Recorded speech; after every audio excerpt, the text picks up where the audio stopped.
आज हम सीखेंगे डाटा हैंडलिंग। क्लास 7 का हमारा चैप्टर नंबर 3 है।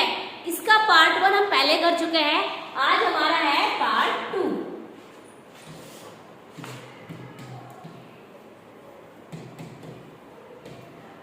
पार्ट 1 में हमने क्या सीखा था कि डाटा क्या होता है, कैसे उसे हैंडल करना होता है, कैसे उसे अरेंज करना होता है। अरेंज करने के 3 तरीके थे, alphabet order, ascending order, descending order, कि इन तरीकों से हम जो डाटा होता है उसे अरेंज करेंगे। बट आज हम सीखेंगे कि जो डाटा हम अरेंज करते हैं उसकी सेंट्रल वैल्यू कैसे निकालें। उसके हमारे 3 तरीके हैं, मीन, मीडियन, मोड। तो उन 3 तरीकों से हम क्या करेंगे, जो सेंट्रल वैल्यू है उसे निकालना सीखेंगे। और उसके अलावा हम इसमें पढ़ेंगे बार ग्राफ, कि बार ग्राफ क्या होता है, कैसे हमें बार ग्राफ बनाना होता है, उसमें हर वैल्यूज कैसे पुट की जाती है, वो चीजें इसमें। और इसके अलावा आपका है प्रोबेबिलिटी यानी कि किसी चीज की संभावना क्या है, कि अगर आपको बोला जाए कि बारिश आज होगी या ना होगी, तो बारिश होने की संभावना क्या है, बारिश ना होने की संभावना क्या है, वो हम इसमें प्रोबेबिलिटी में सीखेंगे। चलिए शुरू करते हैं। सबसे पहले है measurement of central value. Central value को मेजर करने के लिए, सेंट्रल वैल्यू का पता लगाने के लिए हमारे 3 तरीके हैं। First arithmetic mean, second median, third mode. तो ये 3 तरीके हैं जिनसे हम सेंट्रल वैल्यू को पता लगाएंगे। तो एक एक करके हम तीनों तरीकों को सीखते हैं कि तीनों तरीके क्या होते हैं और कैसे तीनों तरीके एक दूसरे से अलग होते हैं। First arithmetic mean. Arithmetic mean is also known as mean. Arithmetic mean को एक और नाम दिया गया, क्या, मीन। उसे हम मीन के नाम से भी जानते हैं। In the arithmetic mean data is form in 2 groups. कि अरिथमेटिक मीन में जो डाटा होता है वो 2 तरह से होता है।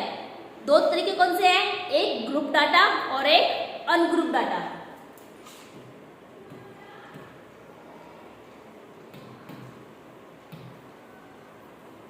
बात करें अगर ग्रुप डाटा की, तो ग्रुप डाटा क्या होता है कि आपको इन्फॉर्मेशन जो दी गई है वो ग्रुप्स में दी गई है।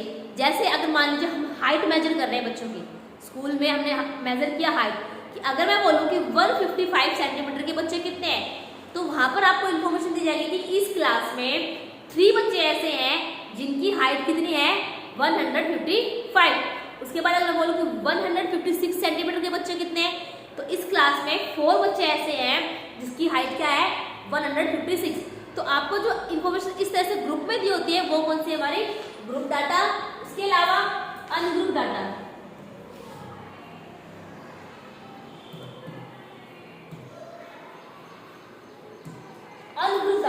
अनग्रुप डाटा में क्या होता है कि आपको इन्फॉर्मेशन तो दी जाती है बट वो ऐसे ही रैंडमली दी जाती है। जैसे मान लीजिए आपको बोला जाए कि हम पिकनिक को जा रहे हैं और पिकनिक के लिए बच्चों ने अपने पैसे कलेक्ट किए हैं। किसी के पास 10 रुपीज है, किसी के पास 20 है, किसी के पास 5 है, किसी के पास 50 है, किसी के पास 30 है। तो इस तरीके से आपको दी गई है इन्फॉर्मेशन। तो वो क्या है, वो है आपकी अनग्रुप डाटा, यानी कि वो प्रॉपर ग्रुप में नहीं दी गई है। आपको यहाँ पर ये नहीं बताया गया है कि 20 रुपीज कितने बच्चों के पास है, 50 रुपीज कितने बच्चों के पास है। तो वो कौन सी इन्फॉर्मेशन हमारी, वो है हमारी अनग्रुप डाटा। ठीक है, तो आपको समझ में आया ग्रुप्स की क्या क्या ग्रुप होते हैं।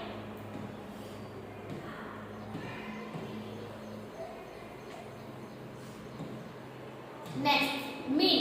The mean of A group of observation is the value which equally share among all the observation.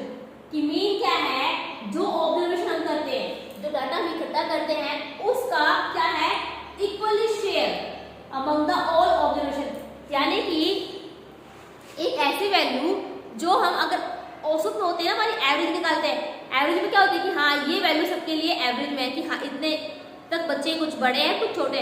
तो वैसा ही मीन में भी होता है कि वो वैल्यू निकल के आती है जो क्या होती है, सबके बीच में क्या कहलाएगी, इक्वली शेयर कहलाएगी। हाँ, कि हर बच्चे का इक्वली शेयर इतना होना चाहिए, चाहे किसी ने कम है या किसी का ज्यादा है। ठीक है, तो इसका फॉर्मूला क्या है, सम ऑफ ऑल ऑब्जर्वेशन। यानी कि जो आपको ऑब्जर्वेशन दी गई है उनका क्या करना है, आपको सम करना है, और नंबर ऑफ ऑब्जर्वेशन, यानी कि आपको जो इन्फॉर्मेशन दी गई है वो कितने बच्चों के बारे में, 10 बच्चों के बारे में, 5 बच्चों के बारे में, तो वो आपको यहाँ पर लिखना पड़ेगा। जैसे अगर हम एग्जाम्पल ले, ये टेस्ट के मार्क्स हैं बच्चों के 9, 8, 3, 5, 2, 6।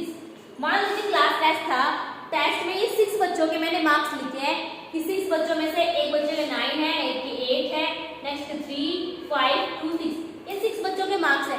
अगर मैं इनकी मीन निकालूं तो क्या है, सम ऑफ ऑल ऑब्जर्वेशन, यानी कि मुझे इन ऑब्जर्वेशन का क्या करना पड़ेगा, सम करना पड़ेगा।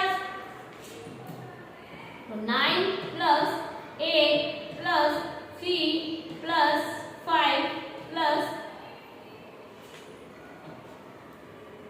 2 प्लस 6, ठीक है, डिवाइड में number of observation. Number of observation मतलब कि आपने जो इंफॉर्मेशन ली है वो कितने बच्चों के बारे में, किस चीज के बारे में, तो उसकी मात्रा कितनी है। तो यहाँ पर जो इंफॉर्मेशन है कितने बच्चों के लिए, यहाँ पर 6 बच्चों के हमने मार्क्स लिए हैं, तो डिवाइड में क्या लिखेंगे हम, 6 लिखेंगे। अब इन्हें ऐड करेंगे, 9 और 8 17 और 3 20, 25, 27 और 33, आंसर क्या हुआ 33/6। इसे हम पॉइंट्स में निकाल लेंगे, तो 6 5 30 पॉइंट 0 और 6 5 30, तो जो एवरेज क्या है 5.5 थी। ये ऐसी वैल्यू है जो क्या है सबके बीच में इक्वली शेयर है, ठीक है। तो ये थे आपके कि आप कैसे मीन निकालोगे, बट ये अभी तो हमने सीधा सिंपली मीन सीखा है। अब हम जो मीन सीखेंगे आगे वो सीखेंगे अकॉर्डिंग टू ग्रुप। जो डाटा थे हमारे 2 ग्रुप के थे, कौन कौन से ग्रुप के थे, एक ग्रुप डाटा और एक अनग्रुप डाटा था। तो दोनों की जो मीन निकालने का तरीका क्या है वो दोनों का अलग अलग है, तो हम उसे एक एक करके सीखेंगे। सबसे पहले है arithmetic mean in ungroup data, कि हम बात कर रहे हैं यहाँ पर किसकी, सिर्फ और सिर्फ अनग्रुप डाटा की। क्या होगा, if x1 x2 x3 up to xn, ये वैल्यू क्या है आपकी, x1 x2 x3 क्या है, कुछ वैल्यू है जो आपने ऑब्जर्वेशन किया है, आपने जैसे हाइट ली है या वेट लिया है, मार्क्स लिए है या मनी ली है, तो क्या है वो ऑब्जर्वेशन है कहाँ तक, टिल n। n क्या है, n नेचुरल नंबर है, यानी कि हमें अभी ये नहीं पता कि हम कितने बच्चों के ले रहे हैं। मान लीजिए अगर हम 10 बच्चों की बात कर रहे हैं तो n क्या होगा हमारा 10 होगा। अगर हम 5 बच्चों के बारे में बात कर रहे हैं तो n क्या होगा हमारा 5 होगा। तो यानी जितनी जो ऑब्जर्वेशन है, जो डाटा है हमारा, जितने के लिए बात की हमें, जितने मात्रा है उसकी, तो n क्या होगा वो वैल्यू होगी। तो ऑब्जर्वेशन में मीन क्या होगा, x1 plus x2 plus x3 up to xn, यानी कि जो लास्ट दिया गया इन्फॉर्मेशन वो, और डिवाइड में n नंबर ऑफ ऑब्जर्वेशन की, जितने आपने जो ऑब्जर्वेशन की वो कितनी थी। तो अगर आप एग्जांपल ले तो एग्जांपल क्या है, 9 6 5 4 8 4 3 0 7 5, ठीक है। तो अगर आप चेक करेंगे जो पीछे हमारा फॉर्मूला था वो अरिथमेटिक मीन का सम ऑफ ऑल ऑब्जर्वेशन और divide by number of observation, तो हम ये कह सकते हैं ये फॉर्मूला किसका है, ये फॉर्मूला है अनग्रुप्ड डाटा का, कि जब हमें डाटा कैसे दिया गया, अनग्रुप, ग्रुप में नहीं दिया गया, ऐसे ही आगे दिया गया है, तो हम ये फॉर्मूला यूज करेंगे, क्योंकि जो x1 plus x2 plus x3 क्या है वो सम ही तो है, किसका, ऑब्जर्वेशन का। जो ऑब्जर्वेशन हमें दी गई हम उसका सम कर रहे हैं, और divide by number of observation, लेकिन कितने बच्चों की इंफॉर्मेशन आपको दी गई है तो वो हम डिवाइड में लिख रहे हैं, ठीक है। तो एग्जांपल से सीखते हैं। तो एग्जांपल क्या है आपका, तो मीन आपका क्या होगा, x1 क्या आपका 9 plus x2 6 plus 5 plus 4 plus 8 plus 4 plus 3 plus 0 plus 7 plus 5। ये मैंने क्या किया है, ये मैंने सारे ऑब्जर्वेशन का क्या कर लिया, सम, यानी कि जो x1 x2 कहाँ तक है, xn, यानी कि लास्ट जो है वो xn है हमारा, वहां तक हमने क्या किया, उनका सम किया है। अब डिवाइड में क्या है n, यानी कि नंबर ऑफ ऑब्जर्वेशन, तो कितनी है पर 1 2 3 4 5 6 7 8 9 10, यानी कि अभी 10 बच्चों के बारे में बोला गया। अगर हम बोले 10 बच्चों की क्या ये मार्क्स है, तो हमारा जो डिवाइड होगा क्या होगा, 10 होगा। अब इन्हें ऐड करते हैं, 9 और 6 10, 15, 15 और 5 20, 24 20 में प्लस 4 24, 24 में प्लस 8 32, 32 में प्लस 4 36, 36 में प्लस 3 39, 39 में 0 तो सेम 39 रहेगा, 39 में प्लस 7 46, 46 में प्लस 5 तो कितना होगा 51। तो इन सब का सम कितना आया, इन सब का सम आया हमारा 51 डिवाइड में 10। तो 51 को जब 10 से डिवाइड करेंगे, हम सीख चुके हैं कैसे आपको 10 100 1000 डिवाइड करना होता है। तो आपका न्यूमरेटर क्या रहेगा, एज इट इज रहेगा, 0 कितनी 1, तो राइट हैंड से 1 के बाद क्या आएगा, पॉइंट आएगा।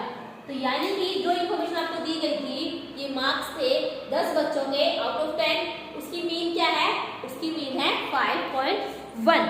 ठीक है, इस तरीके से आप क्या निकालोगे, मीन निकालोगे किसकी, अनग्रुप डाटा की। अभी हमने ग्रुप की तो बात की ही नहीं है, सिर्फ और सिर्फ किसकी है, अनग्रुप। नेक्स्ट, इसमें एक वर्ड आया है, क्या, रेंज। जब आप अपनी एक्सरसाइज शुरू करोगे ना, तब आपको बहुत से क्वेश्चन आएंगे रेंज के लिए कि आपको रेंज निकालनी है, क्या होती है रेंज। तो क्या है range, range is the difference between highest and lowest. क्या है रेंज, क्या है, डिफरेंस है। डिफरेंस मतलब माइनस करना होता है, उनके बीच का जो अंतर होता है, किनके बीच का, हाईएस्ट और लोवेस्ट वैल्यू ऑफ ऑब्जर्वेशन। जो ऑब्जर्वेशन आपको दी गई है उसमें जो हाईएस्ट है वो, और माइनस करने किसको, लोवेस्ट को माइनस करेंगे तो हमारे पास क्या आएगी, हमें हमारी रेंज मिलेगी। तो फॉर्मूला क्या है रेंज का, highest observation minus lowest observation. चलिए अगर मान लीजिए यही हमारे पास इंफॉर्मेशन है, इसी एग्जांपल में हम रेंज भी निकाल रहे हैं, तो रेंज में क्या है, हाईएस्ट ऑब्जर्वेशन। हाईएस्ट ऑब्जर्वेशन क्या है, यानी कि इनमें जो मार्क्स है, सबसे ज्यादा मार्क्स कौन से हैं, चेक कीजिए, क्या है हमारे पास 9 है, तो हम इसे मार्क करेंगे क्या, ये हमारी हाईएस्ट ऑब्जर्वेशन है। और क्या माइनस करना है आपको, लोवेस्ट। लोवेस्ट मतलब सबसे कम, तो सबसे कम मार्क्स किसके यहाँ पर 0 है, तो ये हम क्या मार्क करेंगे कि हमारी लोवेस्ट ऑब्जर्वेशन है। तो फॉर्मूले में क्या रखेंगे, हाईएस्ट माइनस लोवेस्ट। हाईएस्ट कितना हमारा 9 माइनस लोवेस्ट कितना है 0, आंसर क्या होगा 9।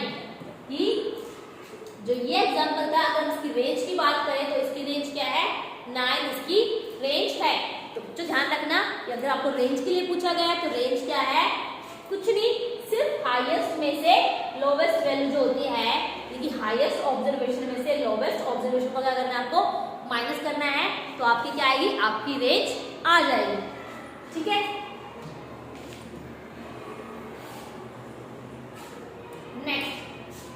नेक्स्ट आपका है मीन ऑफ ग्रुप डाटा। अब हम बात करेंगे किसकी, अब हम बात कर रहे हैं ग्रुप डाटा की, कि ग्रुप डाटा की आप मीन कैसे निकालोगे। ठीक है, तो ग्रुप डाटा में क्या होता है, मैंने आपको बताया था, सॉरी, ग्रुप डाटा में क्या होता है, ग्रुप डाटा होता है आपका एक टेबल के रूप में। हमने टैली मार्क्स में टेबल सीखी थी, तो इस तरह से टेबल के रूप में क्या होता है, एक डाटा ग्रुप में होता है। सबसे पहले अगर मान लीजिए हमारा फर्स्ट कॉलम में अगर हम ले रहे हैं मार्क्स, यहाँ पर हम कुछ बच्चों के मार्क्स ले रहे हैं कि टेस्ट हुआ था, टेस्ट में आउट ऑफ 20 बच्चों के मार्क्स कितने हैं, 19, 15, 19, 18, 17, 16, 15, 14, यानी कि बच्चों के जो मार्क्स है वो 14 तक है, तो हमने यहाँ पर लिख लिया। उसके बाद यहाँ पर सेकंड कॉलम हमारा था इसका टैली मार्क्स का,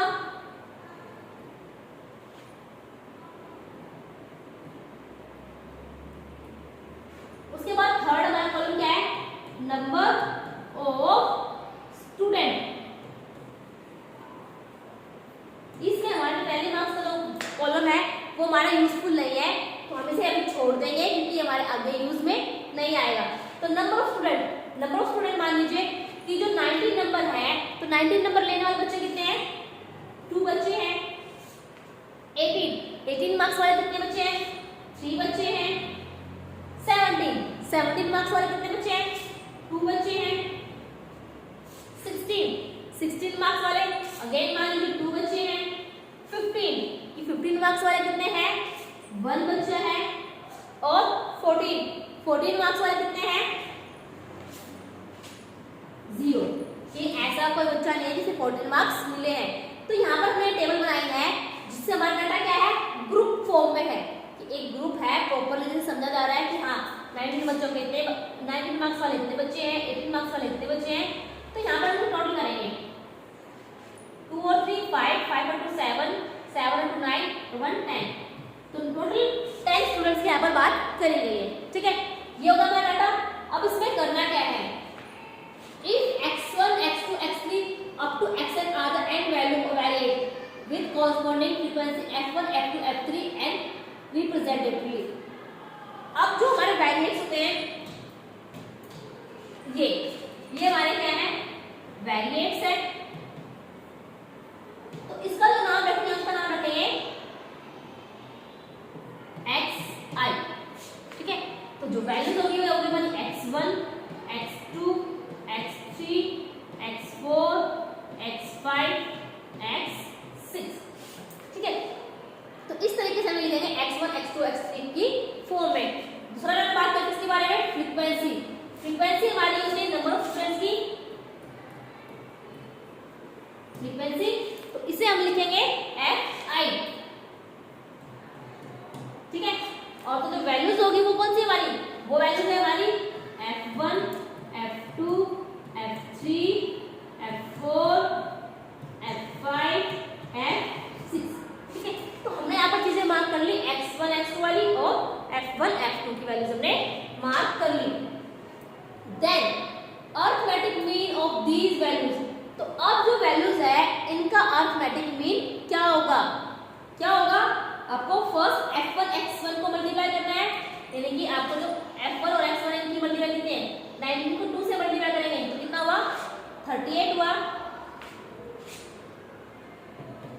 यहाँ पर मैं लिख रही हूँ 19 को 2 से मल्टीप्लाई करेंगे कितना हुआ? 38 हुआ। प्लस फिर क्या आपका f2 को x2 से मल्टीप्लाई करना है, यानी कि आपको 18 को 3 से मल्टीप्लाई करना है 54। प्लस f3 को x3 से मल्टीप्लाई 17 को 2 से मल्टीप्लाई करेंगे 34। तो आपको यहाँ पर क्या करना है? इन सब की मल्टीप्लाई करके यहाँ पर आंसर में लिखना है। तो नेक्स्ट है 16 को 2 से मल्टीप्लाई करेंगे 16 to 32 प्लस 15 को 1 से मल्टीप्लाई करेंगे तो 15 1 15 प्लस 14 को 0 से तो क्या होगा? 0। ठीक है, तो ये मैंने लिख ली सारी वैल्यूज। और मैंने क्या बोला थे लास्ट में? बोला गया f1, x2, f3 up to xn, यानी कि जो फ्रीक्वेंसी है उनका टोटल सम। तो आप लिखेंगे 2 plus 3 plus 2 plus 2 plus 1 plus 0। अब इन्हें ऐड करेंगे ऊपर वाले वैल्यूज को, तो 8 और 4 12 और 4 16 18 और 5 23 2 कैरी 5 5 10 13 16 17। तो 73 बाय 2 और 3 5 7 9 10, तो 10। आंसर कितना आपका?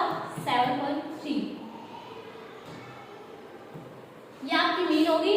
तो इसे हम एक और तरीके से करेंगे। तो हम यहाँ पर जो शॉर्ट में जो फॉर्मूला होता है वो क्या होता है? वो होता है सिग्मा। ये जो आपको साइन दिख रहा है ये साइन किसका है? सिग्मा। जिसका मतलब क्या होता है? जिसका मतलब होता है एडिशन। fi और xi की क्या करना है? मल्टीप्लाई, और उनको ऐड करके fi की जो एडिशन है उससे हमें क्या करना है? इसे डिवाइड करना है। उससे आपको क्या होगा?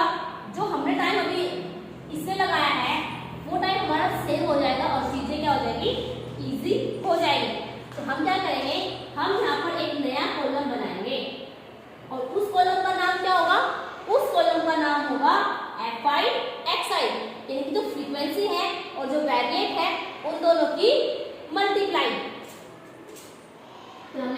कॉलम बनाया Fi और Xi, ठीक है। हमने ये कॉलम बनाया, हमें करना है क्या इस कॉलम में, हमें वैरिएट्स यानी कि Xi और फ्रीक्वेंसी जो F1 F2 है उनकी क्या करनी है, मल्टीप्लाई करके यहाँ पे लिखना है। तो 19 2 38, 18 3 54, 17 2 34, 16 2 32, 15 1 15 और 40 को 0 से किया तो 0, ठीक है। अब हमें करना पड़ेगा इन सब का सम, क्योंकि यहाँ पर हमें फॉर्मूला क्या लगा है, सिग्मा Fi Xi, यानी कि जो Xi और Fi इनका क्या करना है, सम। तो सम करेंगे, हम इन्हें ऐड करेंगे, 8 to 4 12, 12 और 4 16, 16 to 18 और 5 23, तो 3 2 हमारी कैरीज होगी, 2 और 3 5, 5 और 5 10, 13 16 17, तो 173 हमारा क्या होगा, आंसर होगा। तो अब निकालते हैं अपनी मीन। क्या फॉर्मूला है, सिग्मा, क्या ये सिग्मा, इसका मतलब है इनको एडिशन, सिग्मा Fi और Xi divide by sigma Fi। तो Fi और Xi का सम कितना है, 173 डिवाइड बाय सिग्मा Fi, यानी कि फ्रीक्वेंसी का सम कितना है, फ्रीक्वेंसी का सम कितना है 10, तो 10 से करेंगे तो 173 एज इट इज, डिनोमिनेटर में 0 है, 10 है, तो राइट हैंड से काउंट करते हुए क्या लगाएंगे, हम 10 लगाएंगे। तो जो हमारी मीन होगी वो क्या होगी, 17.3। तो इस तरीके से हम मीन निकालेंगे इस फॉर्मूले का यूज करके। तो उसके लिए आपको ये टेबल अच्छे से बनानी आनी चाहिए, ठीक है। नेक्स्ट अभी हम इसके स्टेप्स सीखेंगे। अगर आप इसमें कंफ्यूज ना हो तो आपको कैसे कैसे इसके स्टेप्स है, ये steps to find arithmetic mean, कि अरिथमेटिक मीन को फाइंड करने के क्या स्टेप है। पहला स्टेप क्या है, prepare frequency table such as way that first column for variates F1 and second column for corresponding frequency X1। यहाँ पर आपको 2 कॉलम की बात की गई है, जो हमने पहले भी सीखे थे कि जो हम पहले 3 कॉलम बनाते थे, जो एक कॉलम हमारा किसका था, टैली मार्क्स का, बट हमें जब मीन निकालनी है तो हमें उसकी जरूरत कहीं पर भी नहीं रहेगी। तो फर्स्ट कॉलम हमारा वैरिएट्स का है,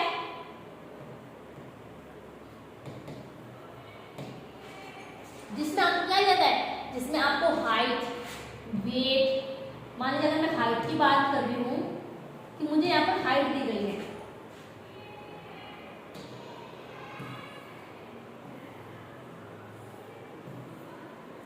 अगर मैं हाइट की बात करूं तो मैं यहाँ पर हाइट ले रही हूँ जो हमारा क्या है, वैरिएट है, ठीक है। और जिसे हम नाम क्या देंगे, ये उल्टा है, यहाँ पर फ्रीक्वेंसी के लिए F1 आएगा और वैरिएट्स के लिए हमारा X1 आएगा, तो हम इसे नाम देंगे X1 या Xi।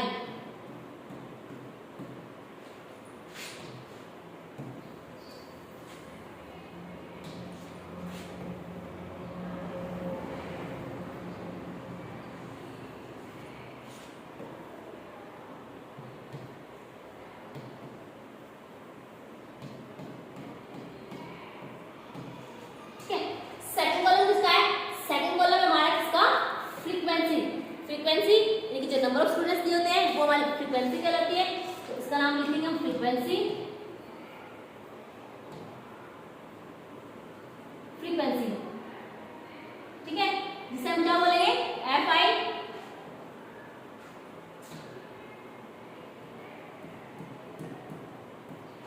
ठीक है। तो हमने दोनों कॉलम सबने बना लिए, Xi और Fi। Prepare the third column and the column multiply frequency of each row with corresponding value of variance। यहाँ पर जो आपका जो थर्ड कॉलम बनेगा उसमें आपको क्या करना है, थर्ड कॉलम में आपको जो वैरिएट्स की वैल्यू है, ये जो हाइट की आपकी वैल्यूज है उसे मल्टीप्लाई करना है जो फ्रीक्वेंसी दी गई है हर कॉलम की।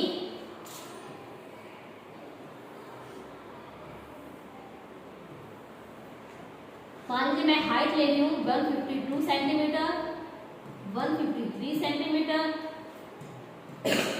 154 सेंटीमीटर, 155 सेंटीमीटर, 156 सेंटीमीटर। ये बच्चों की हाइट्स है।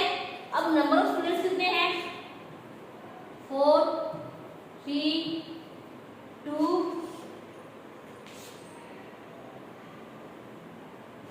3 3। ठीक है, तो ये नंबर ऑफ स्टूडेंट्स हैं जिनकी हाइट कितने हैं? 152 सेंटीमीटर 4 बच्चे हैं। 153 वाले कितने हैं? 3 हैं। 154 सेंटीमीटर के 2 बच्चे हैं। 155 के 3 हैं। 156 के 3 हैं। तो हमें स्टेप 2 में बोला गया है कि थर्ड कॉलम में क्या करना है? मल्टीप्लाई करने फ्रीक्वेंसी ऑफ वेरिएट्स की ईच रो से। और उसका नाम क्या रहेगा इस टेबल का? इस टेबल का नाम होगा xi fi। तो हम यहाँ पर इनकी मल्टीप्लाई करके यहाँ पर आंसर्स लिखेंगे। सो 152 को मल्टीप्लाई करेंगे 4 से, तो 4 2 जा 8, 4 5 जा 20, 2 4 1 जा 4 और 2 6। ठीक है, नेक्स्ट करेंगे हम 3 3 जा 9, 3 5 जा 15, 1 कैरी, 3 जा 3 और 1 4। नेक्स्ट 2 से करेंगे, 2 4 जा 8, 2 5 जा 10, 1 कैरी, 2 जा 2 1 जा 2 और 1 3। नेक्स्ट 3 से करेंगे, तो 3 5 जा 15, 1 कैरी, 3 5 जा 15 और 1 16, अगेन 1 कैरी, 3 1 जा 3 और 4। नेक्स्ट 3 6 जा 18, 8, 1 कैरी, 3 5 जा 15 और 1 16, अगेन 1 कैरी, 3 1 जा 3 और 1 4। तो यानी कि हमने थर्ड कॉलम में क्या कर लिया? वेरिएट्स ऑफ फ्रीक्वेंसी की क्या कर ली? मल्टीप्लाई करके लिख लिया। Next find the sum of third column to obtain. अब हमें क्या करना है? जो थर्ड कॉलम है उसका क्या करना है? सम निकालना है। ठीक है, तो हम इन्हें ऐड करेंगे। 8 और 9 कितने हो गए? 17 और 8 25, 25 और 8 30 और 38। नेक्स्ट 38 में हमारे 3 कैरीज थी, तो 3 और 5 8, 8 और 6 14, 14 और 6 20, 2 कैरी, 2 और 6 8, 8 और 6 4 12 और 3 15, 15 और 4 19, 19 और 4 23। तो 2300 क्या है? इनका सम आया है। Find the sum of frequency in third column to obtain, जिसे हम F1 और N बोलते हैं। यानी कि अब आपको क्या करना है? फ्रीक्वेंसी का भी सम करना है।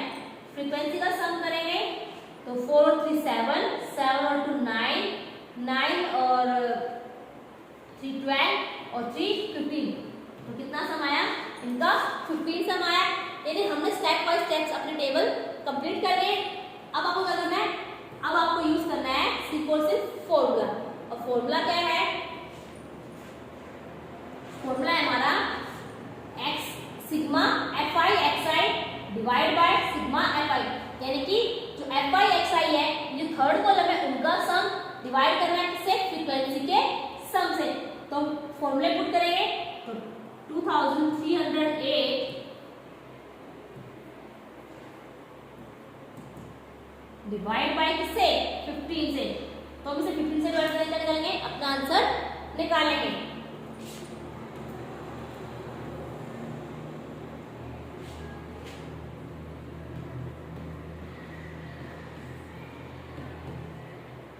मतलब 15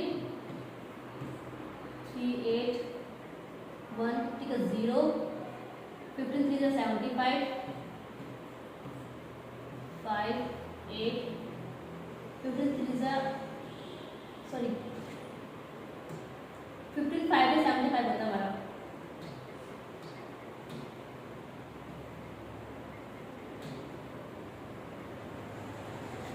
तो 15 5 is 75 5 8 15 3 is 45 8 में 5 3 1। तो रिमाइंडर में आएगा तो रिमाइंडर में निकालेंगे, 0 ऐड कर लेंगे। तो 15 9 जा 135 तो 15 8 लेंगे, 15 8 जा 120 10 अगेन रिमाइंडर है 0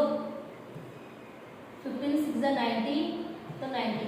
इनका आपका रिमाइंडर बार बार बच रहा है, तो जो आंसर होगा वो हमारा क्या हो जाएगा, वो होगा हमारा 153.86। तो ये क्या कहलाएगा, ये होगा हमारा मीन।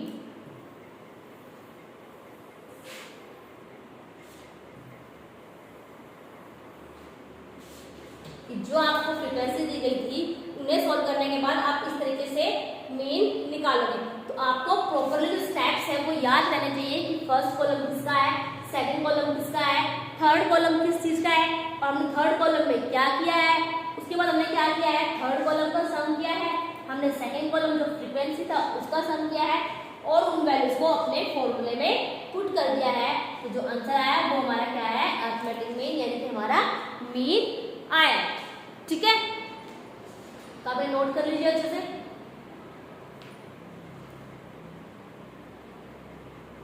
नेक्स्ट इसका आपका मीडियन। सेकंड था आपका सेंट्रल वैल्यू फाइंड आउट करने का, पहला मीन कंप्लीट हो गया है, सेकंड मीडियन करेंगे। अब मीडियन में क्या है, median is the observation of the value of variates which divide the object in two equal parts. Median क्या है, मीडियन जो ऑब्जर्वेशन हमें दी गई है, जो डाटा हमें दिया गया है, उस डाटा का क्या है, एक ऐसी वैल्यू है जो उस डाटा को टू इक्वल पार्ट्स में डिवाइड करेगी। मान लीजिए हमें इंफॉर्मेशन है मार्क्स की 8 7 5 9 2 4 6, ठीक है, ये हमें क्या दिए गए, मार्क्स दिए गए। तो मीडियन क्या चाहिए, ऐसी वैल्यू जो डिवाइड करेंगे से दोनों को इक्वल पार्ट्स में। तो अगर काउंट करें तो 1 2 3 4 5 6 7 है, तो हम इसे इक्वल पार्ट्स में क्या हो गए, 3 पार्ट्स हमारे राइट में और 3 पार्ट्स हमारे लेफ्ट में, क्योंकि 3 वैल्यूज जो हमारे राइट साइड में और 3 वैल्यूज हमारी लेफ्ट साइड में। तो जो सेंटर में है वो क्या हो जाएगा, मीडियन हो जाएगा। तो वो वैल्यूज मीडियन वही होती है जो क्या करती है, चीजों को, जो ऑब्जर्वेशन है दो पार्ट्स में इक्वली डिवाइड करती है। अब हम सीखेंगे कि मीडियन निकालते कैसे हैं। ये तो हमने सिर्फ नॉर्मली समझा है कि मीडियन कैसे आएगा। मीडियन क्या होगा, बीच की वैल्यू क्या होगी, हमारी मीडियन होगी। तो तरीका क्या है, arrange the observation in ascending order और डिसेंडिंग ऑर्डर। कि सबसे पहले जो आपको ऑब्जर्वेशन दी गई है, जो इन्फॉर्मेशन आपको दी गई है, आप उसे डायरेक्ट मीडियन नहीं निकाल सकते हैं, आपको अरेंज करना पड़ेगा। या तो असेंडिंग ऑर्डर जो कि क्या होता है, छोटे से बड़ा, या डिसेंडिंग ऑर्डर क्या होता है, बड़े से छोटा। जैसे एग्जांपल ले लीजिए, एग्जांपल से सीखेंगे।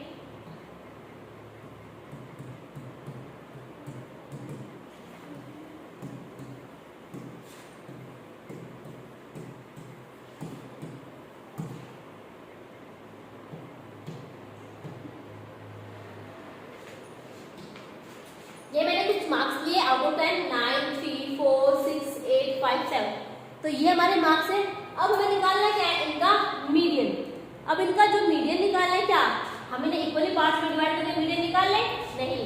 हमारा फर्स्ट स्टेप क्या है कि हमें पहले इन्हें अरेंज करना है। कैसे, या तो आप उन्हें असेंडिंग ऑर्डर में कर लीजिए या आप उन्हें डिसेंडिंग ऑर्डर में कर लीजिए। तो जैसा आपका मन हो आप वैसे ही कर सकते हो। यहाँ पर कंपल्सरी नहीं कि आपको असेंडिंग ही करना है, कंपल्सरी नहीं है आपको डिसेंडिंग ही करना है। आपके पास दोनों ऑप्शन है, आप असेंडिंग डिसेंडिंग कुछ भी अरेंज कर सकते हैं। मान लीजिए मैं इन्हें असेंडिंग ऑर्डर में अरेंज कर रही हूँ। अगर मैं असेंडिंग ऑर्डर में अरेंज करूंगी तो असेंडिंग क्या होता है, छोटे से बड़ा। तो सबसे छोटा कौन इसमें, सबसे छोटा हमारा 3, उसके बाद 4, फिर 5, फिर 6, फिर 7, फिर 8, फिर 9। तो ये जो मेरी ऑब्जर्वेशन है, जो मेरा डाटा था, इंफॉर्मेशन थी, उसे मैंने असेंडिंग ऑर्डर में अरेंज कर लिया है। Step number 2, count the total number of observation which is an. अब आपको काउंट करना है जो ऑब्जर्वेशन दी गई है वो क्या है। एन का मतलब क्या है, नेचुरल नंबर्स, कि वो जो ऑब्जर्वेशन है वो कितने चीजों की है, कितने बच्चों के बारे में। 1 2 3 4 5 6 7। तो कितने बच्चों के बारे में, ये 7 बच्चों के बारे में। तो अब आपको तो मीन फाइंड आउट करनी है ना, सॉरी मीडियन। तो आपको ये जो थर्ड स्टेप है ये ध्यान से समझना पड़ेगा। क्यों, क्योंकि यहाँ पर एक चीज है कि जैसे मान लीजिए अब ये 7 है, अगर मैं ये 2 पार्ट्स में डिवाइड करूँ तो 1 2 3 इस तरफ हो गए, 1 2 3, फिर इस साइड हो गए, तो ये बीच में क्या आ गया हमारा मीन आ गया, तो हम सॉरी मीडियन आ गया, तो हमारी मीडियन क्या होगी 6 हुई। बट अगर मैं इसमें एक और वैल्यू ऐड कर रही हूँ, मान लीजिए मैंने ऐड किया 10, अब अगर हम बात करें किसकी मीडियन की, तो कितने ऑब्जर्वेशन है 1 2 3 4 5 6 7 8 है, तो 1 2 3 आपकी इस साइड होगी लेफ्ट में, 1 2 3 आपकी राइट साइड में, तो जो सेंटर में बचा है वो क्या है, अब यहाँ पर तो आपके पास 2 वैल्यूज बची है, तो पर हमें तो पता है कि मीडियन तो 2 वैल्यू हो सकती, कोई एक वैल्यू ही तो मीडियन होगी, तो आपको यहाँ पर समझना पड़ेगा कि जब आपकी ऑब्जर्वेशन क्या हो ओड नंबर्स हो, तब आपको कैसे मीन निकालना है, और जब आपकी ऑब्जर्वेशन क्या हो इवन नंबर हो, तब कैसे आपको मीडियन निकालना है। तो पहले हम बात करते हैं किसकी, ओड की। ये हमारे ओड ऑब्जर्वेशन है 1 2 3 4 5 6 7, 7 क्या है ओड नंबर है, तो इसका मतलब जो अभी हमारे पास जो ऑब्जर्वेशन है, जो इन्फॉर्मेशन है वो क्या है ओड है, तो ओड के लिए मीडियन क्या है, ओड के लिए मीडियन है median is equal to n plus 1 by 2 observation, तो मीडियन क्या है n प्लस 1 बाय 2, n क्या है n यानी कि नेचुरल नंबर्स, ये जो ऑब्जर्वेशन हो कितनी है, कितनी थी हमारे पास ये 1 2 3 4 5 6 7, तो क्या थी हमारे पास 7 थी प्लस 1 बाय 2, 7 th लगेगा था, th का मतलब क्या है कि वो वैल्यू किस नंबर पर है, ठीक है, तो इन्हें हम करेंगे सोल्व, 7 प्लस 1 कितना हुआ 8 बाय 2, 2 1 2 2 2 4, तो जो फोर्थ नंबर पर है, जो ऑब्जर्वेशन फोर्थ नंबर पर है वो हमारी क्या कहलाएगी मीडियन। तो अगर हम काउंट करें 1 2 3 4, फोर्थ नंबर पर क्या है हमारा 6 है, तो 6 हमारी क्या कहलाएगी मीडियन कहलाएगी, ठीक है। आपको क्या करना होगा, पहले आप काउंट कीजिए ओड है इनमें, अभी हमने सिर्फ ओड ही सीखा है, ओड के लिए क्या करना है n प्लस 1 बाय 2, कि जो आपकी ऑब्जर्वेशन n कितनी है उसका प्लस 1 करके डिवाइड करेंगे 2, तो आप ये गलती मत करना कि 7 प्लस 1 कितना होता है 8, 8 बाय 2 आंसर कितना है 4, तो हमें अगर ये बोले कि जो 4 है हमारी मीडियन है, तो क्या हमारा आंसर ठीक है 4 मीडियन है, नहीं 4 हमारी मीडियन नहीं है, क्योंकि इसीलिए मैंने इनका क्या लगाया था th लगाया था कि जो फोर्थ नंबर पर, th मतलब आगे जो वैल्यू आती है कि फोर्थ नंबर पर जो वैल्यू है वो हमारी मीडियन है, ना कि 4 हमारी मीडियन है। तो यहाँ पर 1 2 3 4, फोर्थ नंबर पर जो 6 है, तो जो मीडियन होगा वो हम क्या होगा हमारा मीडियन होगा हमारा 6, इस जो 6 है 6 मार्क्स वो हमारे मीडियन कहलाएंगे, ठीक है। तो आप इसमें कंफ्यूज बिल्कुल मत होना कि जो डिवाइड करने पर जो आंसर आना चाहिए कि आपका यही है, नहीं, वो तो एक प्लेस है, वो एक प्लेस जगह है कि इस जगह पर जो वैल्यू है वो आपकी मीडियन है, मैं आपकी मीडियन नहीं हूँ, ठीक है बच्चों। चलिए next, if n is even number, कि जो आपकी ऑब्जर्वेशन है वो कैसी हो इवन हो, तो आपकी मीडियन कैसे निकलेगी।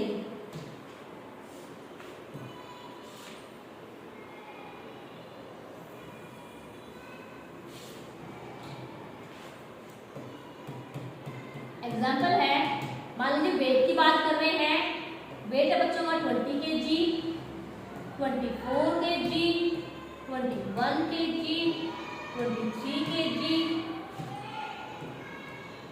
25 kg, 26 kg, 22 kg, ठीक है। तो ये क्या है बच्चों का वेट है 26 वाली। अब क्या है आपकी ऑब्जर्वेशन कैसी है 1 2 3 4 5 6, अब जो हमारी ऑब्जर्वेशन है वो कैसी है, हमारी ऑब्जर्वेशन है अब इवन नंबर, यानी कि अब हम जो बात करेंगे वो किसके बारे में कर रहे हैं इवन नंबर के बारे में, कि अब आपको क्या निकालना है इनकी मीडियन निकालनी है। तो पहले जो स्टेप्स थे स्टेप्स वही रहेंगे। फर्स्ट स्टेप क्या था हमारा फर्स्ट स्टेप था कि आपको जो ऑब्जर्वेशन है उसे असेंडिंग या डिसेंडिंग ऑर्डर में अरेंज करना है। तो मैं इसे अरेंज कर रही हूँ असेंडिंग ऑर्डर में। तो असेंडिंग ऑर्डर में अगर मैं अरेंज करूंगी तो सबसे पहले मेरे क्या आएगा 20, देन 21, देन 23, देन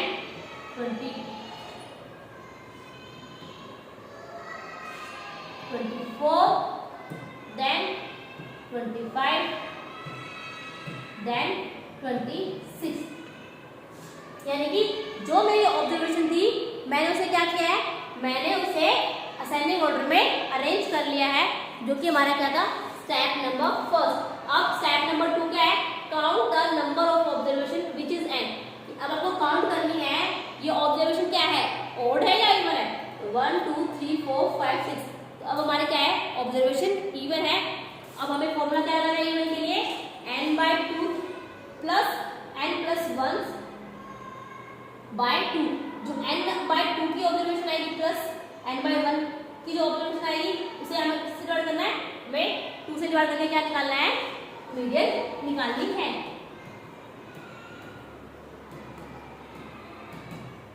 ठीक है, हम इसका अकॉर्डिंग इवन के अकॉर्डिंग क्या करेंगे, अपनी मीडियन निकालेंगे।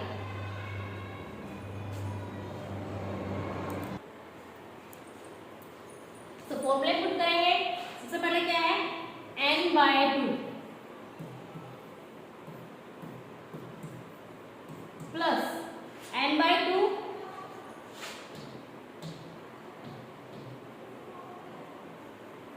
यहाँ पर थोड़ी मिस्टेक्स है, क्या है यहाँ पर आएगा हमारा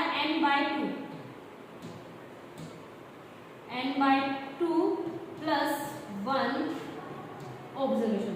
ठीक है, तो अब हम अपना आंसर में पुट करेंगे। तो क्या है n/2 then plus 1 observation divide by क्या है 2। इसे हमें क्या करना है, 2 से डिवाइड करना है। n कितने 1 2 3 4 5 6। तो यानी कि टोटल कितनी वैल्यूज है 6। तो n की वैल्यू कितनी है 6। तो 6/2 प्लस n/2 प्लस 1। तो n कितना है, अगेन हमारा कितना है 6/2 प्लस 1। ठीक है, और उसको डिवाइड करेंगे 2 से। तो अगर हम कट करेंगे 2 1 2 2 3 6, 2 1 2 2 3 6। तो यहाँ पर जो ऑब्जर्वेशन है कौन सी आई, थर्ड, क्योंकि 3 के लिए टी एच लगता तो आर डी लगाएंगे। तो थर्ड प्लस अब कितनी आई है 3 प्लस 1 तो कितनी है 4/2। यानी कि जो थर्ड ऑब्जर्वेशन है और जो फोर्थ ऑब्जर्वेशन है उन दोनों का हमें प्लस करना है और 2 से डिवाइड करना है। तो हमारी क्या आएगी, मीडियन आएगी। तो यहाँ पर थर्ड ऑब्जर्वेशन क्या है 1 2 3। थर्ड ऑब्जर्वेशन हमारी 23 प्लस फोर्थ क्या है 1 2 3 4। फोर्थ ऑब्जर्वेशन हमारी 24। दोनों को प्लस करना है और 2 से डिवाइड करना है। 3 और 4 7, 2 और 2 4। ठीक है, बाय 2। तो 47/2 क्या हमारी मीडियन है। तो इसे हम पॉइंट्स में निकालेंगे। 2 2 4, 2 3 6, रिमाइंडर 1। तो पॉइंट्स लगाएंगे। 2 5 10। तो 23.5 हमारी क्या होगी, हमारी मीडियन होगी।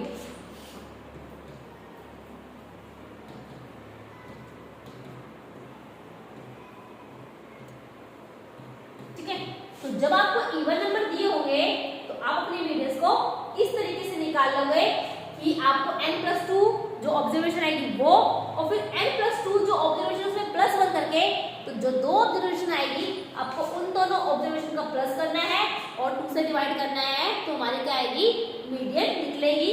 कब, जब हमारी ऑब्जर्वेशन क्या हो, इवन हो। ठीक है, चलिए नेक्स्ट इसके बाद आपका मोड। मोड क्या है, mode is a value of observation that occurs most frequently. Mode क्या है कि जो ऑब्जर्वेशन आपको दी गई है, जो वैल्यू आपको दी गई है उसमें कोई वैल्यू जो बार बार रिपीट होगी, जो वैल्यू बार बार रिपीट होगी वो क्या होगी, हमारा मोड होगा। जैसे अगर हम बोले एग्जाम्पल देते हैं,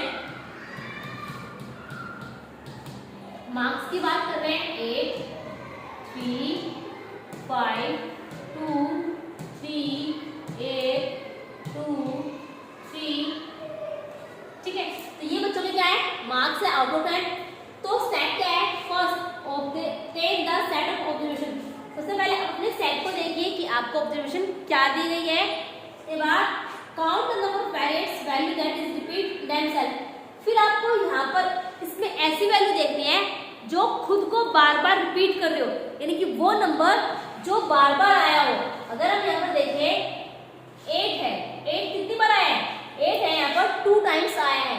बट अब 3 की बात करें तो 3 1 2 3, 3 कितने बार है, 3 हमारा 3 टाइम्स आया है। यानी कि सबसे ज्यादा कौन आ रहा है, सबसे ज्यादा जो रिपीट है वो किसकी है, 3 की है। Find the value which occur the maximum number of times. उसके बाद आपको क्या करना है, वो वैल्यू फाइंड करनी है जो सबसे ज्यादा क्या हुई है, रिपीट हुई है। कौन हुई है, 3 हमारा रिपीट हुआ है। The value obtain in the third step is more. जो थर्ड स्टेप में हमने जो वैल्यू ढूंढी थी, जो बार बार रिपीट हो रही है, कितने, सबसे ज्यादा बार रिपीट हो रही है, तो वो वैल्यू कौन थी, 3 थी। तो 3 हमारा क्या कहलाएगा, 3 होगा हमारा मोड, ठीक है।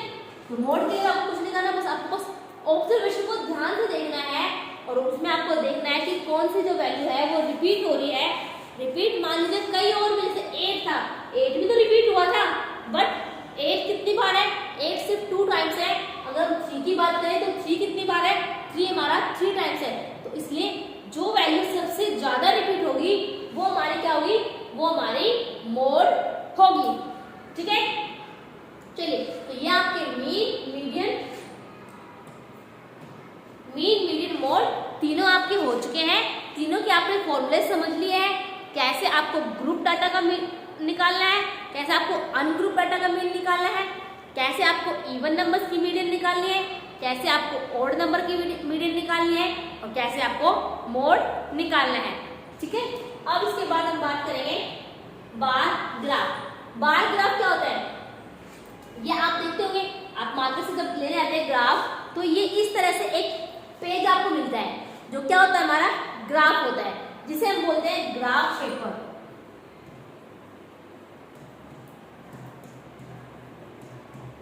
ठीक है, अब इस ग्राफ पेपर पर हम क्या सीखेंगे, कंस्ट्रक्शन ऑफ बार ग्राफ की, बार ग्राफ कैसे बनाते हैं। तो बार ग्राफ क्या होता है, बार ग्राफ क्या है, bar graph a graph is a pictorial representation of numeral data. कि जो आपको वैल्यू नंबर्स में दी गई है, जो वैल्यू आपको नंबर्स में दी गई है, उस वैल्यू को आप किसमें प्रेजेंट कर रहे हो, उस वैल्यू को आप पिक्चर के थ्रू प्रेजेंट कर रहे हो, तो वो क्या होगा, हमारा बार ग्राफ होगा। जैसे अगर आपसे बोला जाए कि नंबर्स की बात करें, there is equal spacing between horizontal and vertical bar graph. जो बार ग्राफ होता है उसमें हॉरिजॉन्टल लाइन होती है और वर्टिकल। पहले आप देखो जो हॉरिजॉन्टल और वर्टिकल होता क्या है, जो लाइंस हमारी इस तरह से होती हैं वो क्या है, हमारी वर्टिकल लाइंस है, ठीक है। उसके अलावा जो लाइंस हमारी इस तरह से होती है वो क्या है, हमारी हॉरिजॉन्टल लाइंस है,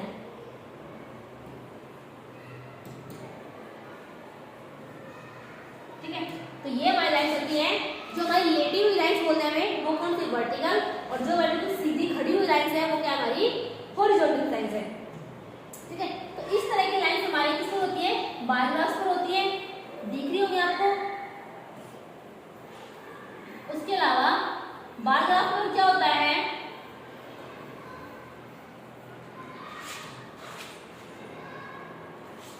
ये जो बॉक्सेस है, ये सारे बॉक्स क्या है, इक्वल है, यानी कि जो इनके बीच का गैप है वो क्या है, बिल्कुल इक्वल होता है। अगर हम इसे डीपली, अगर आप अपने घर पर एक बार ग्राफ खरीदोगे और तब उसे रीड करोगे तो आप देखना इसके बीच बिल्कुल पतली पतली छोटी छोटी लाइंस होती हैं।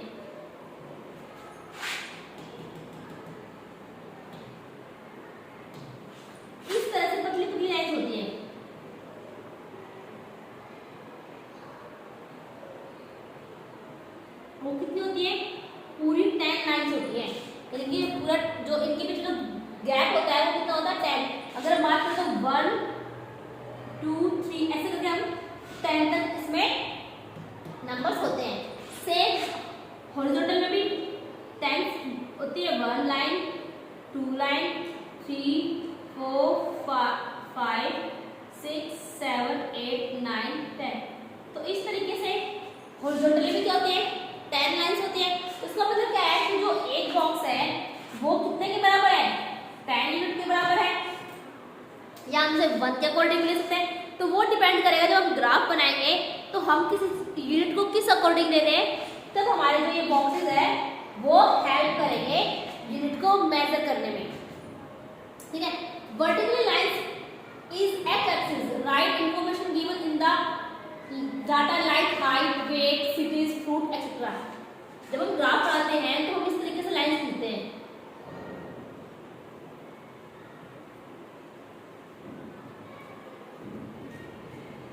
ये हमारी हॉरिजॉन्टल लाइन है,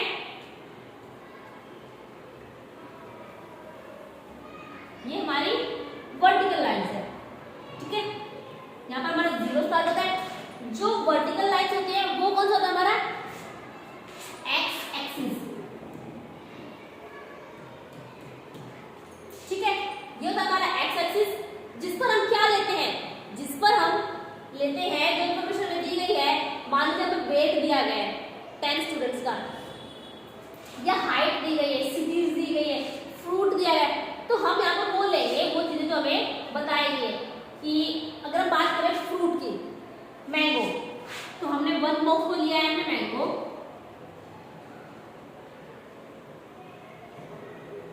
ठीक है, उसके बाद बात करें बनाना, तो हम 1 बॉक्स छोड़ के 1 ले लें बनाना के लिए।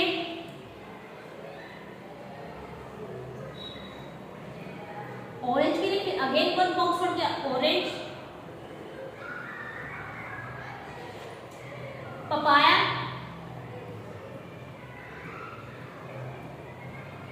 लीची,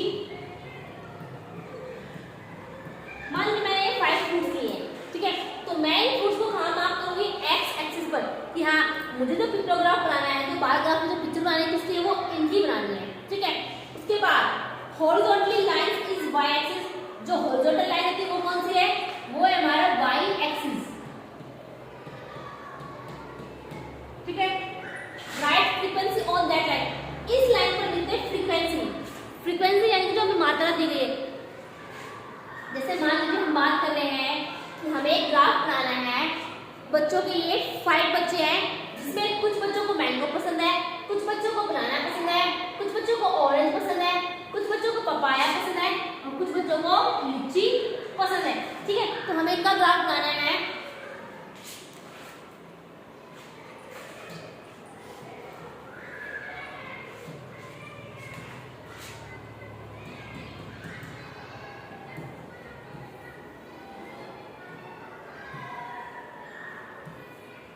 फ्रूट और नंबर ऑफ स्टूडेंट।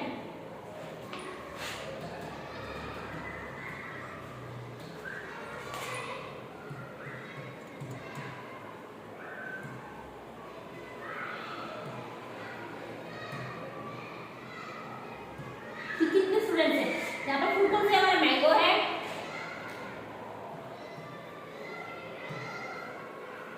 फिर हमारा बनाना,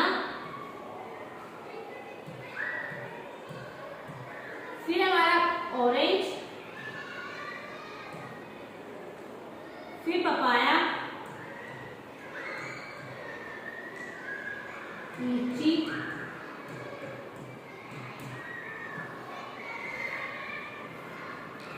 मान लीजिए मैंगो पसंद करने वाले 10 बच्चे हैं, बनाना पसंद करने वाले 5 बच्चे हैं, ऑरेंज वाले 10 बच्चे हैं, पपायास वाले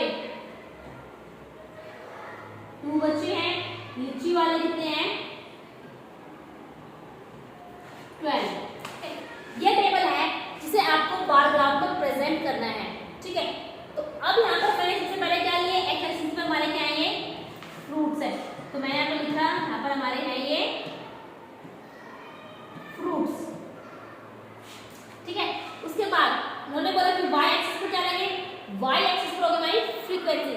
तो फ्रीक्वेंसी क्या है, नंबर ऑफ स्टूडेंट्स। तो हम इस तरह से लिखेंगे इस पर नंबर ऑफ स्टूडेंट। अब नंबर ऑफ स्टूडेंट्स क्या है, यहाँ पर है 10, 5, 10, 2, 12, यानी कि सबसे ज्यादा कहाँ तक है, 12 तक है। तो या तो हम यहाँ पर वन बॉक्स में 1 1 काउंट कर लें, जैसे 1, जो बॉक्स की जो लाइन थी ना ये लाइन, यहाँ पर 1, next line 2, next 3, next 4, next 5, next 6, next 7, next 8, next 9, 10, 11, 12।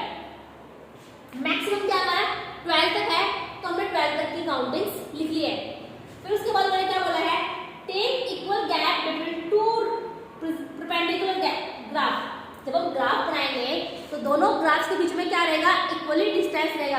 तो इसीलिए जब मैंने नाम से लिखे हैं मैंगो, बनाना, ऑरेंज, तो मैंने उनके बीच में क्या रखा है, एक एक बॉक्स का गैप रखा है। उससे क्या होगा, जो हमारे ग्राफ बनेंगे वो इस तरह से बनेंगे, मान लीजिए इस तरह से, फिर नेक्स्ट उससे दूर रहेगा। कोई भी ग्राफ एक दूसरे से क्या है, मैच नहीं होगा। ठीक है, तो बात करें हम mention on the top of right 1 unit is equal to. यहाँ पर आपको लिखना पड़ेगा कि आपके जो एक्स एक्सिस है उस पर क्या है, वाई एक्सिस पर क्या है, और आपको जो 1 यूनिट है वो कितने के बराबर है। तो मैंने यहाँ पर लिखा एक्स एक्सिस पर क्या है हमारा,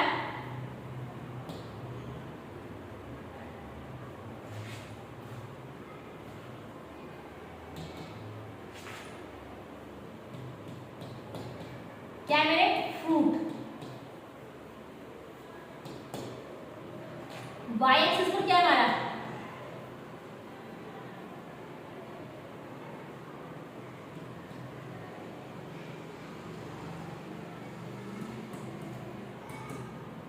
नंबर ऑफ स्टूडेंट। ठीक है, अब इन्होंने बोला है कि 1 यूनिट इज इक्वल टू, कि जो 1 बॉक्स है 1 यूनिट वो कितने के बराबर है। यहाँ पर तो हमारा 1 बॉक्स कितने के बराबर है, 1 बॉक्स हमारा 1 स्टूडेंट के बराबर है। बट ये नॉर्मली है, अगर हम जब कभी बड़े आपको वैल्यू दी गई हो, मान लीजिए 100 में दी गई है, तो हम इसमें अलग अच्छी तरह से, मान लीजिए हमने 5 का गैप लिया, मैंने 5, 10, 15, 20, 25, 30 ऐसे लिए, तो उस टाइम पर हमारा क्या है, 1 बॉक्स जो है 1 यूनिट किसके बराबर है, 5 के बराबर है। तो यहाँ पर हमारी जो 1 यूनिट है किसके बराबर है, 1 स्टूडेंट। तो हम ये चीजें क्या है, ऑन द टॉप पर, जो ग्राफ का जो टॉप होता है उस पर मेंशन करेंगे, ताकि जो ग्राफ हमारा कोई चेक कर रहा है वो इन्हें देखकर समझ जाए कि हाँ क्या क्या चीजें इसमें कहाँ पर है और कैसे इन्होंने बनाया है। चलिए अब इसे बनाना शुरू करते हैं। सबसे पहले क्या है, मैंगो।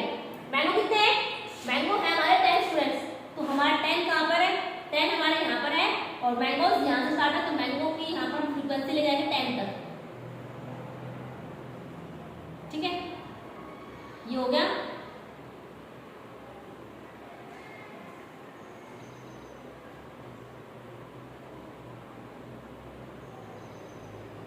तो ये आपके हैं कि मैंगोज की कितनी फ्रीक्वेंसी है, यदि मैंगो को पसंद करने वाले बच्चे कितने हैं, 10 है। इसके बाद बनाना कितने बच्चे हैं, 5। तो 5 हमारा कहाँ पर है, यहाँ 5 है, और बनाना हमारे यहाँ है, तो हम यहाँ से निशान लगा लेंगे कि हाँ यहाँ तक क्या है, 5 है।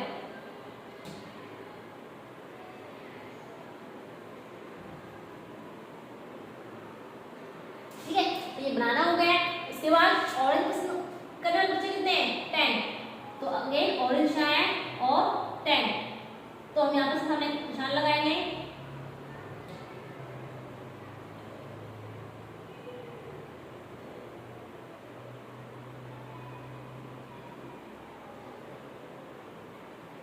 तो ये आपका ऑरेंज के लिए बन गया है। आप इसे विद द स्केल, देखिए स्केल से बनाने की कोशिश कीजिए, ताकि क्या है आपकी जो लाइंस है वो टेढ़ी मेढ़ी ना हो, बिल्कुल ही स्ट्रेट रहे, बिल्कुल सीधी लाइंस बने। नेक्स्ट पपाया, पपाया कितने हैं? 2 बच्चे हैं, तो 2 हमारे यहाँ पर है पपाया।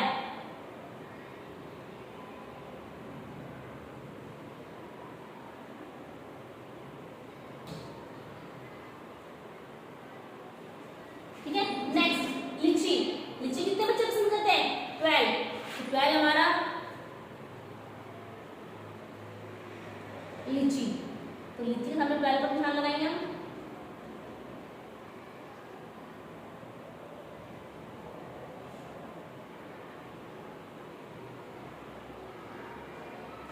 ठीक है, तो इस तरीके से हम बार ग्राफ बनाते हैं चीजों को अच्छे से रिप्रेजेंट करने के लिए। अब अगर आपके पास टेबल नहीं है, सिर्फ बार ग्राफ को देखकर हम समझ सकते हैं कि क्या मैंगो पसंद करने वाले कितने बच्चे हैं? 10, बनाना कितने बच्चों को पसंद है? 5, ऑरेंज कितने बच्चों को पसंद है? 10, पपाया कितने बच्चों को पसंद है? 2, लीची कितने बच्चों को पसंद है? 12। तो इस बार ग्राफ को हम देखकर समझ सकते हैं कि हाँ यहाँ पर हमें क्या इन्फॉर्मेशन दी गई है। बट ध्यान रखना है कि जो इन्फॉर्मेशन है वो क्या हो, सारी करेक्ट हो। कि एक्स एक्सिस पर क्या है, वाई एक्सिस पर क्या है, हमारी 1 यूनिट कितने के बराबर है। ठीक है, तो ये था आपका बार ग्राफ, कैसे आपको बार ग्राफ को बनाना है और कैसे आपको बार ग्राफ को रिप्रेजेंट करना है दूसरों के सामने। नेक्स्ट प्रोबेबिलिटी, प्रोबेबिलिटी मतलब संभावना किसी चीज के होने या ना होने की। ठीक है, अगर मैं कहूं कि क्या पता मैं टेस्ट में अच्छे नंबर लिया, अगर मैंने जो टेस्ट किया है और मैंने उम्मीद की कि शायद मेरे टेस्ट में 10 आउट ऑफ 10 आ जाए, तो ये हो भी सकता है, और या फिर मेरे नंबर ना भी आए, तो दोनों चीजें हैं। तो हमने इसमें बहुत से वर्ड्स सुने होंगे in the everyday we listen many statements such as, कि हम बहुत चीजें सुनते हैं कि probably it may rain today, कि हो सकता है, जैसे मान लीजिए बाहर मौसम कैसा है, क्लाउड्स है, बाहर बादल छाए हुए हैं, तो हम क्या बोलेंगे कि शायद आज बारिश हो जाए और शायद आज बारिश ना हो। क्यों? अगर मौसम ऐसा रहता है शायद बारिश हो सकती है, बट अगर हवा चल गई तो क्या है, जो बादल थे वो सारे हवा का चले गए तो बारिश ना भी हो, तो दोनों चीजें हो सकती है। प्रोबेबली टुडेज टेस्ट कैंसिल, कि मान लीजिए हम बच्चे हैं तो हम उम्मीद करें कि शायद क्या पता आज का टेस्ट जो कैंसिल हो जाए, मैम एब्सेंट हो तो इसलिए टेस्ट कैंसिल हो जाए, और टेस्ट जो है कैंसिल ना हो तो वो होगा। तो दोनों चीजें इसमें हो सकती है। Indian team has good chance to winning match, Indian team के पास क्या है, अच्छा मौका है क्या, टेस्ट को जो मैच है उसे जीतने का। तो क्या पता वो जीत जाए और क्या पता वो ना जीते। तो दोनों चीजें इसमें आती है, प्रोबेबिलिटी यानी कि कोई संभावना किसी चीज के होने और ना होने की। There are some different words, probably, most probably, chance etcetera, but these words have same sense, there is some uncertainty. कि ये वर्ड्स जो हैं प्रोबेबिलिटी, मोस्ट प्रोबेबिलिटी, चांस, ऐसे कई वर्ड है जो क्या है, देखोगे तो आपको क्या अलग दिख रहे हैं मीनिंग्स, बट क्या है इनके सेम है, क्योंकि इन सब का मतलब क्या है, देयर इज सम अनसर्टेनिटी, कि यहाँ पर कुछ संभावना है या असंभावना है, हो भी सकता है नहीं भी हो सकता है। यहाँ पर दोनों चीजें होती है इन वर्ड्स में। ठीक है, तो अगर मान लीजिए मैं एक कॉइन की बात करूं कि मेरे पास एक कॉइन है, ठीक है, तो उसमें एक तरफ हेड होता है,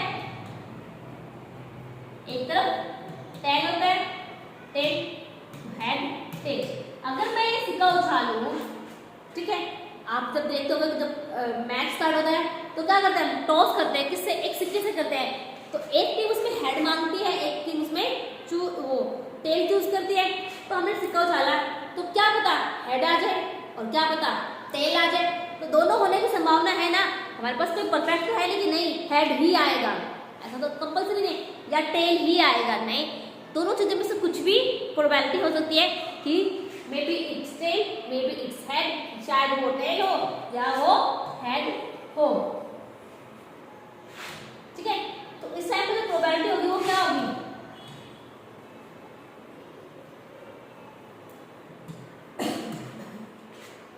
क्या होगी,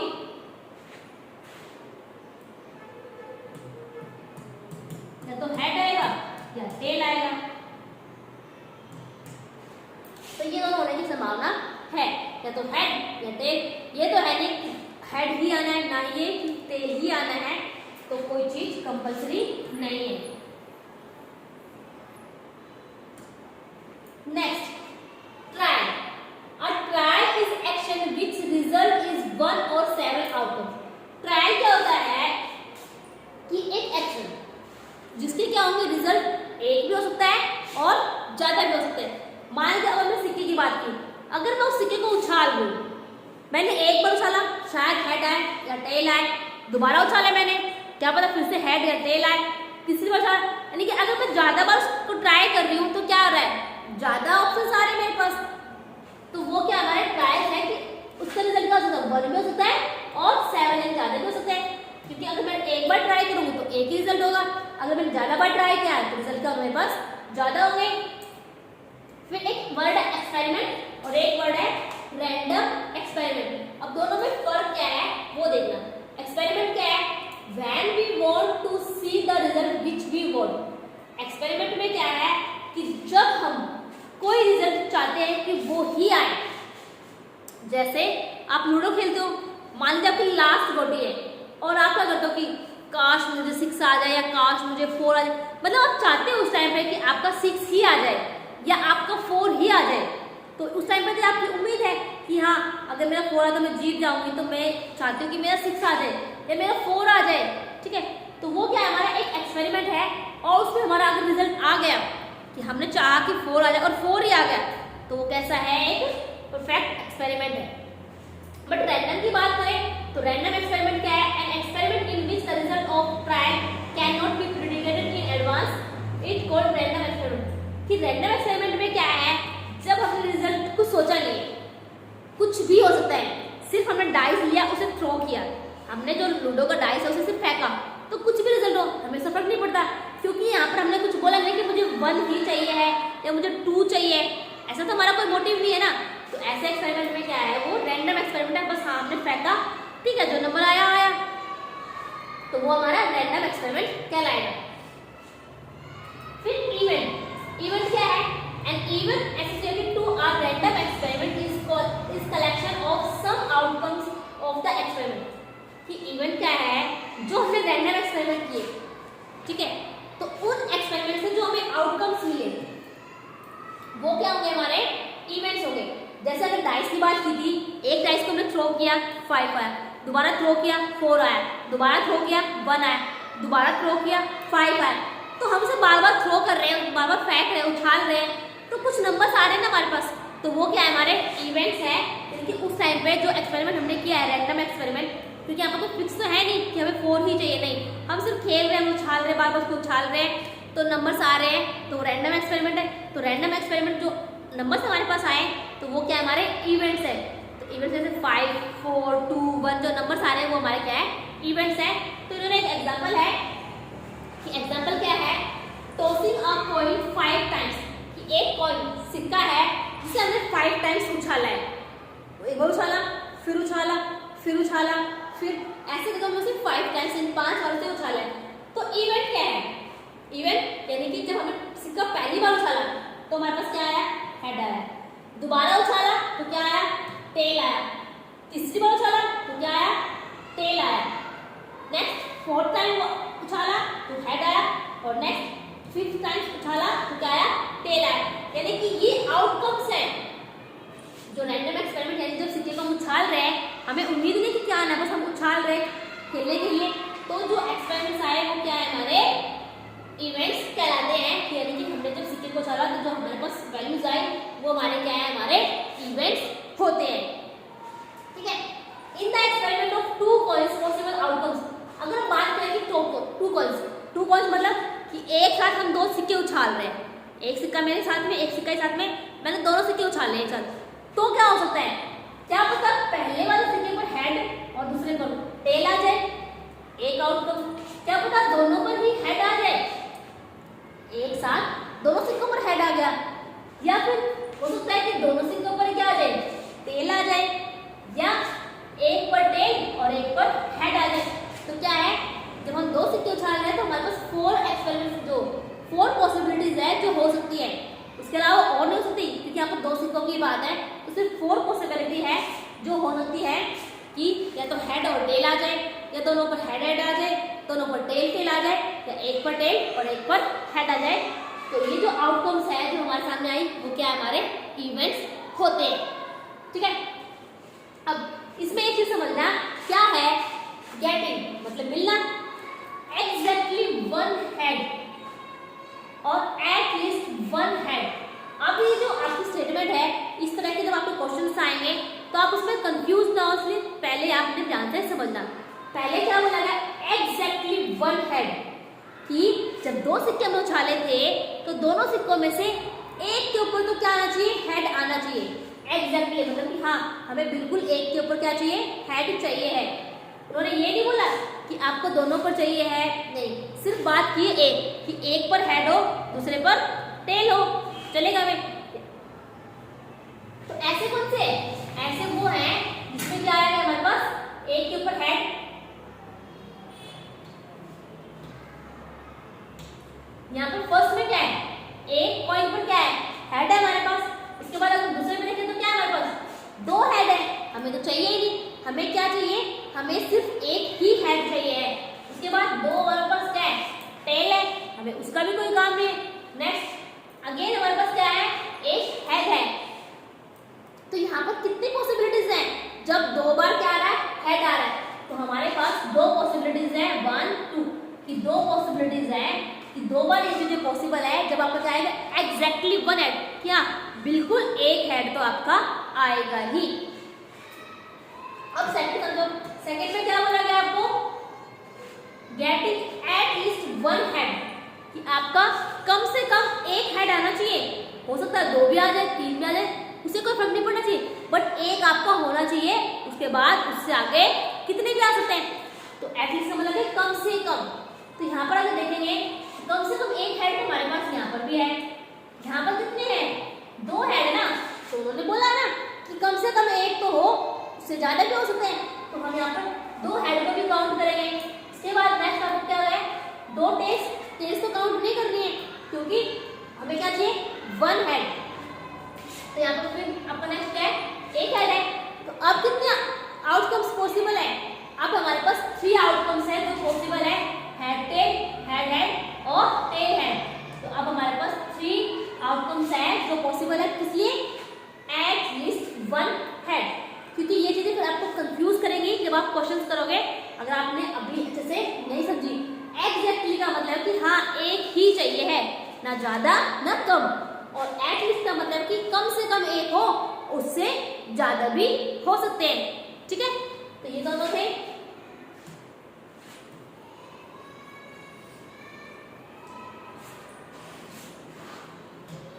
फिर है हैपनिंग ऑफ एन इवेंट, कि किसी इवेंट का होना, जैसे when an event associated with the random experiment is said to be happen if we get satisfied outcomes। कि क्या होगा हैपनिंग ऑफ इवेंट में, कि जब हमने कोई एक्सपेरिमेंट किया, कोई कॉइन्स उछाले या डाइस हमने थ्रो किया, तो क्या है हमें वो मिला, वो आउटकम्स हमारी आई जो हमें चाहिए थी। जो हमने यहाँ पे सीखा था रैंडम एक्सपेरिमेंट में, कि क्या अगर हमें क्या चाहिए, क्या 1, कि 1 आ जाए बस, तो हमने थ्रो किया और 1 ही आ गया, तो हमारे क्या है, वो इवेंट हो गया हमारे लिए, हमने जो चाहा हमें वही नंबर्स मिल गया। तो वो क्या है हमारे लिए हैपनिंग ऑफ इवेंट, कि जब हमने जो नंबर चाहिए था, जो आउटकम्स हम चाहते थे, हमें वही आउटकम मिली है, तो वो क्या है हमारे लिए हैपनिंग ऑफ इवेंट। ठीक है, तो ये आपकी प्रोबेबिलिटी थी। इसमें आपकी दो चीजें हैं नोट करने के लिए, आप नोट डाउन कर लीजिए। First, probability always lies between 0 and 1। जो प्रोबेबिलिटी होगी हमेशा 0 और 1 के बीच में होगी। कभी भी कोई प्रोबेबिलिटी ना तो 0 से कम हो सकती है, यानी कि नेगेटिव में नहीं होगी, ना ही 1 से ज्यादा होगी, 2 3 4 5 कभी नहीं होगी। हमेशा जो भी आंसर होगा वो आपका 0 और 1 के बीच में ही होगा। ठीक है, probability of an event not happen. अब हमने सीखा कि कोई इवेंट हो गया, बट अगर हम बात करें कि कोई इवेंट नहीं हुआ, कि हमने कोई ट्राई किया था और वो नहीं हुआ, जैसे ये फर्स्ट था getting at least one head. अब 1 हेड के लिए कितनी पॉसिबिलिटी थी, 3 पॉसिबिलिटी थी हमारे पास कम से कम एक हेड है। पर हम बात करें कि गेटिंग नॉट वन हेड, कि हमारे पास एक भी हेड ना हो, हमारे पास एक भी हेड ना हो, तब हमारे पास पॉसिबिलिटी क्या है, तब हमारे पास पॉसिबिलिटी कितनी है, वन है। तो हम इसे इस तरह लिख सकते हैं कि one minus probability, one minus probability of happening, यानी कि जो प्रोबेबिलिटी हुई है उसका क्या है, उसे वन में से माइनस करेंगे।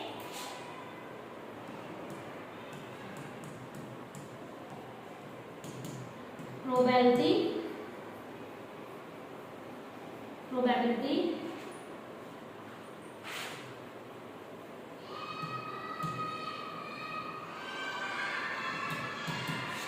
ऑफ हैपन, ये हमारी होने की प्रोबेबिलिटी। अगर हम बात करें प्रोबेबिलिटी ऑफ नॉट हैपनिंग, तो ना होने के लिए हम डिनोट करते हैं उसे पी ई और फिर उसके बाद डैश लगाते हैं इस तरह से, तो क्या है वो, प्रोबेबिलिटी ऑफ नॉट हैपनिंग। तो अभी हम प्रोबेबिलिटी